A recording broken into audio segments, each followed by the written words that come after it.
Good morning and happy Friday. My name is Michael Leeserman here with the Trial Guide's tip of the day this June 2nd, 2023. Today's tip comes from the classic Rules of the Road, A Plaintiff's Lawyer's Guide to Proving Liability by Rick Friedman and Patrick Malone.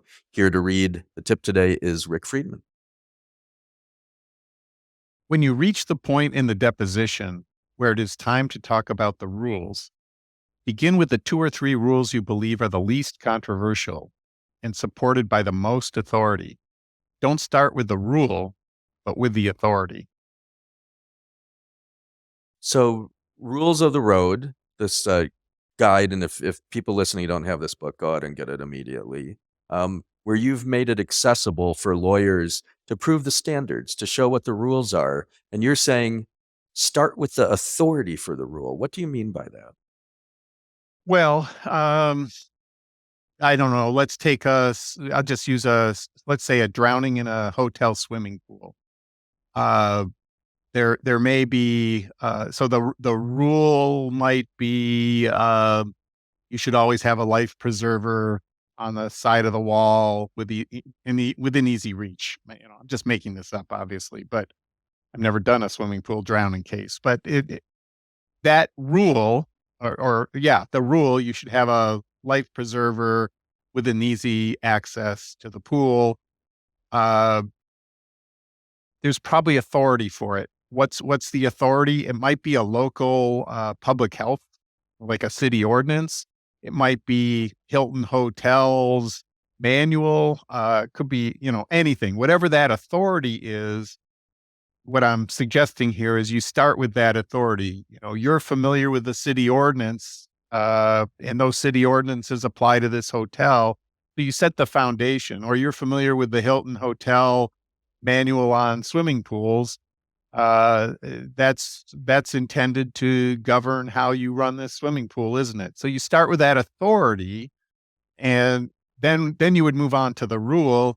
You would agree that one of the things it says in this ordinance or handbook is that there should be a life preserver within easy access, wouldn't you? Uh, and that's a sensible rule, isn't it? And why is that? So earlier in the quote, it talks about, starting with the ones that are most authoritative, that the person's least likely to fight, because if what you're doing in part is educating them that the subject area, you're familiar with the authorities, and you're not going to be wasting time or asking about things you don't know about. So once they've agreed with the first few authorities and the first few rules, it becomes easier and easier to get them to agree to maybe the ones that are more controversial. So that's the point of this.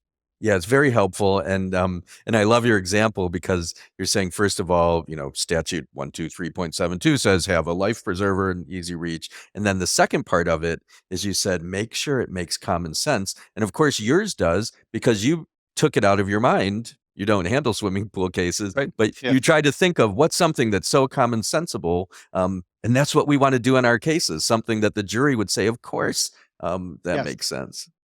And usually in any case, there are things like that that are kind of common. I'm sure in trucking. I mean, what would be an equivalent in a trucking case? There must be something like that everybody sort of recognizes that comes up in most cases. When there's bad weather that affects your visibility or traction, slow down, increase your There you go. distance.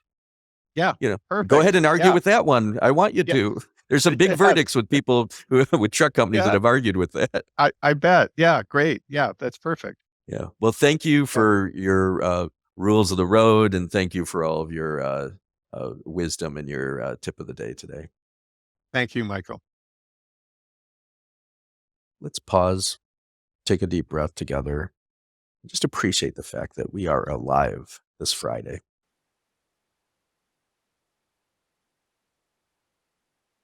May we use the time we have today to help reduce suffering in the world, to repair the world. May we fiercely and compassionately advocate for our clients and champion their stories. I'm going to ring a bell 3 times now. This can take you into a meditation practice, a prayer practice, or just remind you it's Friday. Wake up, go out, do good things, and have fun while you're doing it. Have a great day. Have a great weekend.